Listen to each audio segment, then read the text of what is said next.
আপনাদের মতো মানুষরা যদি আমাদেরকে সহযোগিতা করে, আপনাদের সকল চাওয়া আমরা ইনশাআল্লাহ আমাদের নেতৃত্বকে পূরণ করব। আর আমাদেরকে প্রতিবার বিপ্লবের পরবর্তী সময় থেকে প্রতারণা করা হয়েছে, যেমন 47-এ প্রতারণা করা হয়ে গেছে।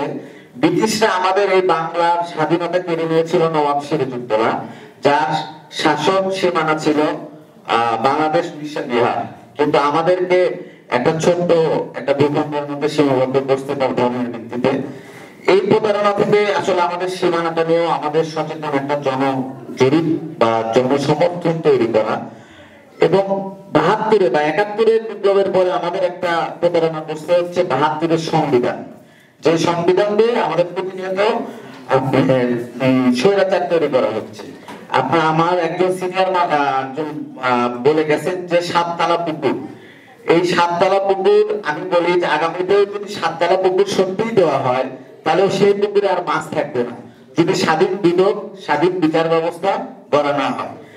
আর আমার সম্মানিত বড় ভাই লোটাস ভাই বলে গেছে যে বিচারের ব্যাপারটা নিয়ে একটা কথা। তো আমি আজকে সচেতন সকল মহলের লোকদেরকে বলতে চাই, আমার 19 শহীদের বগুড়া, আমার 19টা ভাই যে এখানে শহীদ হয়েছে, যেগুলোর মামলা হয়েছে, এই মামলাগুলোর বিচার আরো কবে হবে? যে লিটন পোদ্দারের কথা বারবার আসতেছে, যে আল্লাহজি জুয়েলের কথা বারবার আসতেছে, এই খুনিদের, এই সন্ত্রাস যারা আমার ভাইদের উপর হামলা করছিল সেদিন, এদের বিচার প্রক্রিয়া নিয়ে আপনারা বগুড়াবাসী কি একটু ঐক্যবদ্ধ হবেন, একটু আওয়াজ তুলবেন কিনা?